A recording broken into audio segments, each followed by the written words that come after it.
Welcome back to Reading Bear. Today, we will take a look at some new revenge stories. And if you enjoyed my content, please don't forget to subscribe to my channel and post some bear emojis in the comments. Let's go! First one is titled Ex Almost Mother-in-Law Fired Me Unrightfully So I Destroyed Her Company. I decided to share my story. It all took place 17 years ago.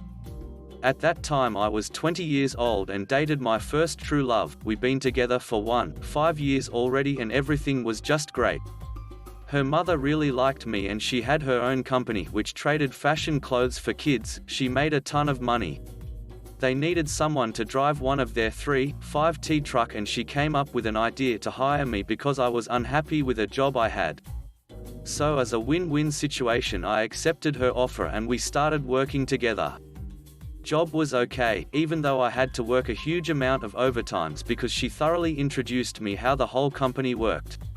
She had a huge storage facility, a store, and 2 trucks, one that I drove and a big one. I worked for her like 1 year and in that time I knew every single thing about the company because she trusted me with also the dirty secrets. This later came in handy. This is where things took a huge turn. I found out that my girlfriend cheated on me with her ex, and as a result I broke up with her instantly. It was an ugly situation, and after it went down I called her mother and told her what was going on and that I don't want to mix things with business, so I will still be there for work, even though I don't want to see her daughter again. She said everything is all right, but of course she sided with her daughter and I felt that she is mad at me because of the breakup. I went to work and acted as a professional took all the drama aside. However, soon after she singled me out and started looking for mistakes so she can discipline me. This has been going on for months and I realized she just waiting for an excuse to fire me, but I wasn't gonna give that reason to her that easily. She was pissed that she couldn't find big mistakes and the small ones she often just made up was not enough to terminate me. So she came up with a plan. On the truck we had a power generator which provided a light and a power for laptop, printer and so on. It worked in 2 ways, with fuel when we were on the road and with cable in case we were at the storage.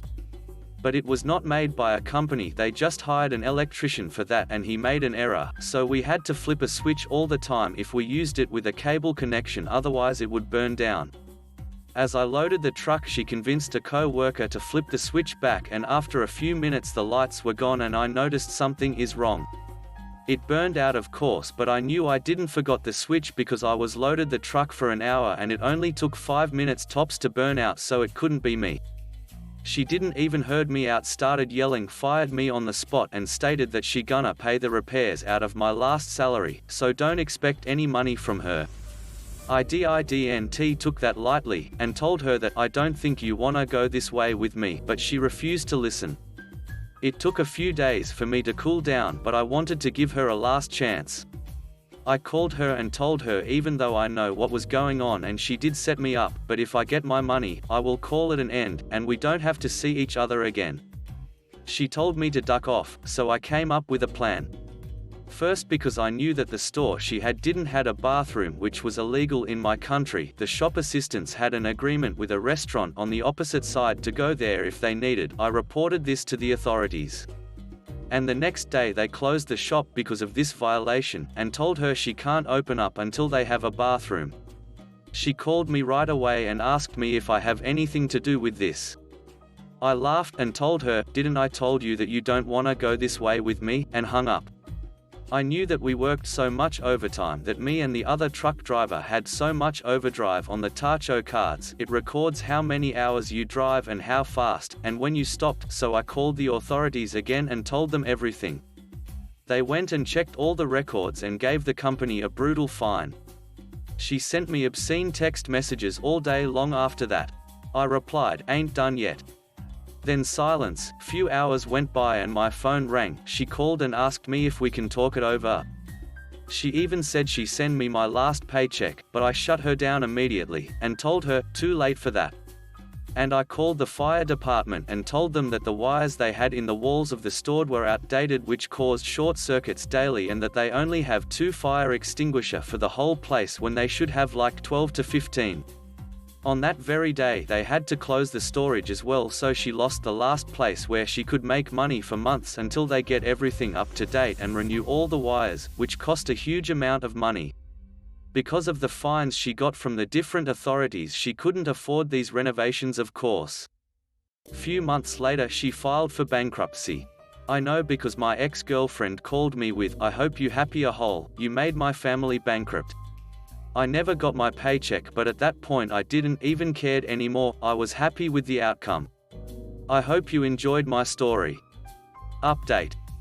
So after a few months the tax department, or as some of you know it IRS, took almost everything from her.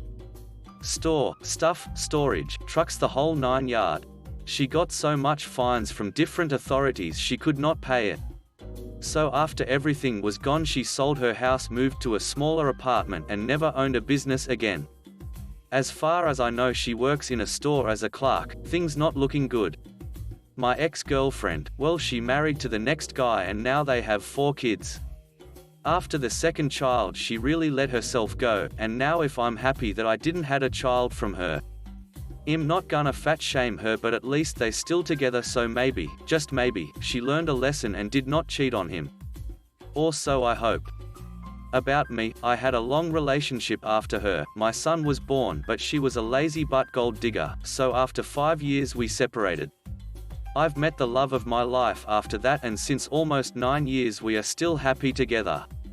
She also got out of a terrible relationship, abuse, and domestic violence, so she truly appreciates me and vice versa. I love her to death. I hope I answered all the questions. Love you all, bye. Last one is titled, "Want to promote friends, family instead of knowledgeable current employees?" Okay, then I'll shut facility down. Just to set up some background. I was working for a privately run correction facility, PCF for short and anonymity, and had been doing so for nearly 10 years. Names will be omitted for anonymity reasons, even though the facility is now long since closed down. The pay is nothing like what state or federal employees get paid, and it was a constant show of being short-handed. I worked my way up through the ranks from being a frontline officer in the units, to visitation sergeant, to shift commander, and finally security specialist. Bear with me, as this does take a bit to explain why the upward steps came. When I was a floor officer, I worked with others assigned to the same unit to get a general code of conduct going, i.e. what we would expect out of the offenders and what we would let slide within reason. Because of this, the unit we worked on ran so well that most thought of the unit as the easiest unit in the facility to work. But it was because all of us ran it nearly identical and were consistent and fair. Eventually this caused my shift commander to move me to other areas as a test, and eventually into visitation. Visitation ended up being one of the most demanding positions I worked at the facility, simply because prior officers had done so little and were so behind. Along with my partner, which regularly changed because of the stress of the position, we got the visitation department up to code and went from taking 5 visitors a weekend to over 80 visitors a weekend on the regular. After doing this for roughly 3 years, I moved up to Sergeant of Visitation, which was less stressful as it was more supervisory and handling complaints as well as necessary policy revisions. After nearly 2 years, I moved into Shift Commander. Here I identified several issues with our overtime policy, to include significant favoritism issues, as well as corrected several reporting flaws that we were constantly being dinged on by PPMU, Private Prison Monitoring Unit of the Department of Corrections in my state. Because of this, PPMU personnel and I became very close as I worked with them on further clarifying and correcting some of the things we weren't doing quite right. This led to creating several spreadsheets in Excel that more or less made tracking overtime, vacation, assignments, and various other little managerial things far easier to track, with barely anyone having to do much other than add their employees and fill out assignments for each shift. This allowed us to get away from favoritism and more easily spread the copious amount of overtime fairly, so everyone was doing their fair share instead of just a handful constantly being taken advantage of, while also making it easier to explain monthly shortages. Higher-ups loved it, PPMU loved it, and many of the overworked frontline staff were delighted by it cause it allowed them to finally get some rest after 16-hour shifts, while others hated it cause they couldn't skate by under the radar without doing their share of mandatory overtime. Part of the new hire agreement was signing you understood there was mandatory overtime and refusal could lead to disciplinary up to termination. During this time we had some changes in administration and the creation of a couple positions that were required as part of our contract with the state, which was renegotiated yearly. This is important to know later on. This included at least one captain per shift. Originally we had 2 lieutenants, a captain of housing, had none prior, a security specialist, also a LT position, and changing several positions from officer to sergeant level. This is where the problems started and a number of the staff started filing complaints, because while the state mandated these positions, the private company didn't like it cutting into their profit margin and begrudgingly agreed. However, our administration saw this as a way to get their friends in cushy positions. Company policy says to promote from within, but our administration found ways to make it seem like most internal candidates didn't meet qualifications while hiring old buddies into newly created captain and administrative positions. I was eventually moved to security specialist and backup shift commander. My new role was creating facility-specific amendments to administrative regulations to ensure we were following the purpose of administrative regulations.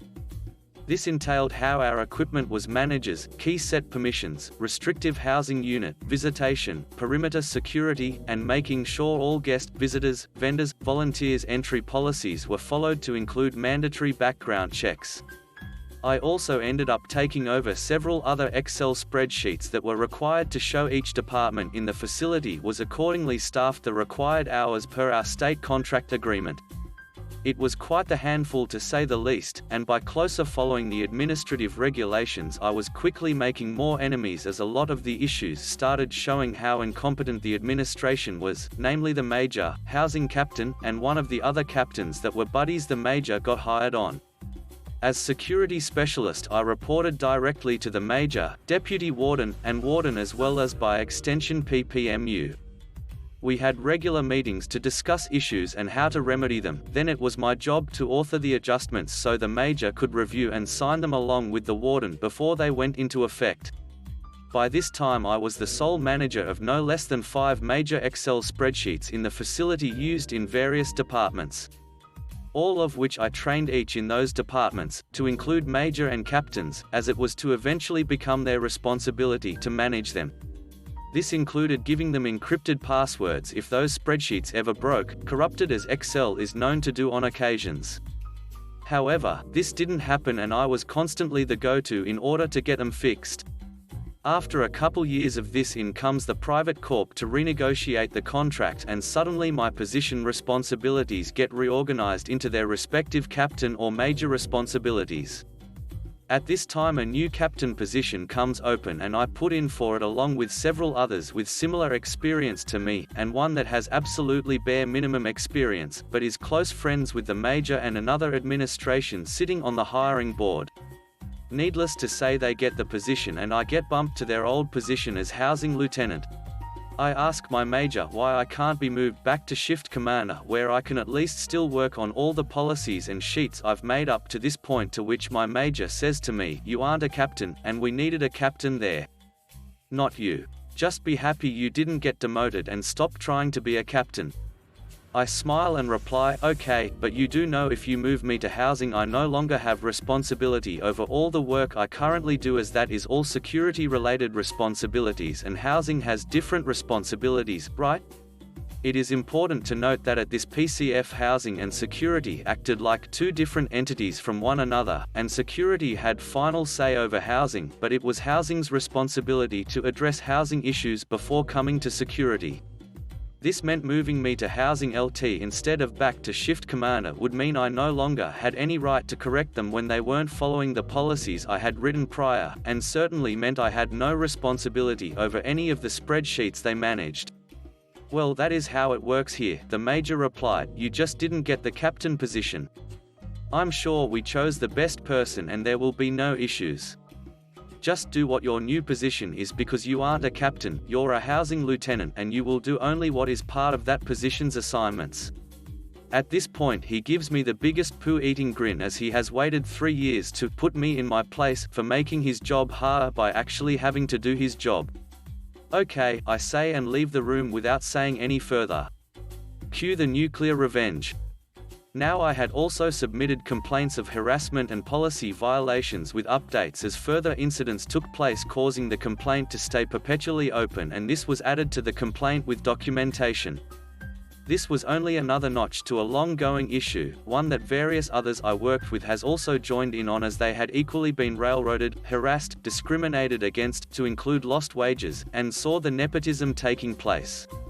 It is important to know that the policy on nepotism for this company included language stating that family and close friends could not have unfair advantages in promotion or job placement over qualified or current employees. Now it isn't immediate, this changed, but after a couple months I'm now working as a housing LT and taking care of my new responsibilities. I've shed all responsibility of prior spreadsheets, policy adjustments, and anything that doesn't have to do with my immediate department. It is about this time when things start to go noticeably wrong. Even though I took the time to train, assign management rights, and give password control of all workbooks to the responsible department heads, most of which was the major, it doesn't take long for it all to go to crap. The new captain doesn't know a thing about Excel, let alone any of the reporting software a shift commander has to use sometimes multiple times a day. Is very lacking in knowledge of R and quickly gets various offender and staff complaints.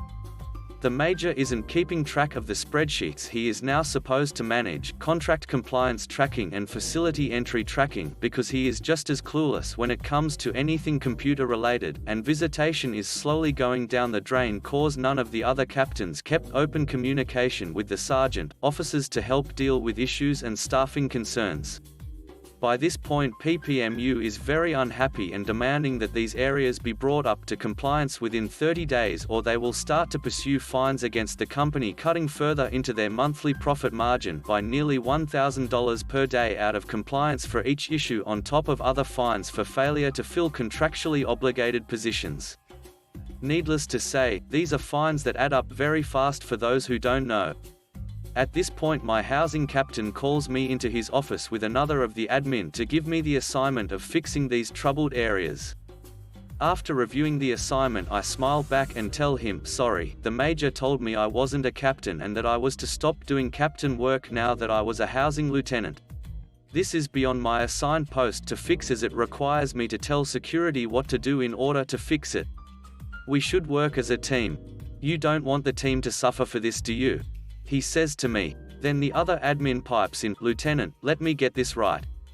You are refusing to do this because you didn't get the captain position? I then give the same poo-eating grin the major gave me when he told me months earlier, well, that is how it works here, isn't it? Security manages security and housing takes care of housing unless it jeopardizes the security of the facility, then it is security's problem, right? I then roll my shoulders into a shrug. I just simply lack the authority to do that job, and the major assured me that you and the other captains all had it under control. I even showed it all to you before I was reassigned, remember? By this point I can see that the captain is getting visibly upset, as they are now entirely responsible for all the work I used to do. The other admin at this point looks at me again and asks, so are you refusing to do this assignment? It isn't that I'm refusing to do the assignment, it is just that with all my new responsibilities as housing lieutenant, I simply don't have the time to do them, and the work of a captain, which the major made very clear I'm not supposed to do the work of any longer as I am not a captain. I then stand with a smile, so no, I am not refusing the assignment, I am following the orders of a higher superior that told me to no longer do anything outside of my assigned duties as a housing lieutenant. Last I checked, the post orders I signed stated I was only to do assignments that are of housing unit responsibility, which also is signed by the major and the warden. Now if you don't mind, I really have other responsibilities I need to get back to. I then smile to both of them and walk out of the office, as I was currently in the middle of getting vacation request and working on offender housing assignments to ensure we were in compliance with STG, security threat group, and racial balance requirements for the nearly 1,000 offenders in the facility. About 20 days later, I receive a phone call while on vacation at 8 a.m. from the stand-in warden. Our warden had been put on administrative leave pending investigation, along with said housing captain. "Is this Lieutenant?" asks the stand-in warden, to which I groggily answer, "Yes it is. Who is this?" "This is stand-in warden, and I'm sitting in the room with housing captain, who has brought something rather startling to my attention. He is saying that you refused to do an assigned duty that resulted in the inability to track various things in the facility. Is that correct?" At this point I sit up in bed and answer, "Yes, that is correct, but that is because I don't even get to finish, as this stand-in is clearly upset at my admission and interrupts me. You do realize that this is insubordinate behavior that is gross in nature, don't you?" Anger clearly in his voice, but a controlled anger. I can only imagine that the housing captain is sitting in the room with a poo-eating grin. Am I going to get to answer, or are you going to interrupt me again? It seems you have already made your mind up on the matter given the tone of your voice, sir. I respond, "You're correct. I've decided that your negligence in performing duties as assigned is gross in nature and believe this meets the required parameters for immediate termination effective now." He pipes back, obviously not happy with what I said. "You do realize I will be adding this to my complaint of workplace harassment and retaliation if you do so without getting the full story, don't you? This means that I will be adding your name to the complaint for failure to do your due diligence in getting the full story, on top of the warden you are currently replacing, the housing captain sitting with you, the major, and several others for violation of your own disciplinary policy." I'm shaking at this point, angry that this is happening and that I have to resort to this extent to get the point across. And yes, I do have access to all of the documents, including all current policies of the company, the current contract between the company and the state, and will pursue this if you continue with this. You do what you feel is necessary, and I am doing what I feel necessary. As of this date you are hereby terminated.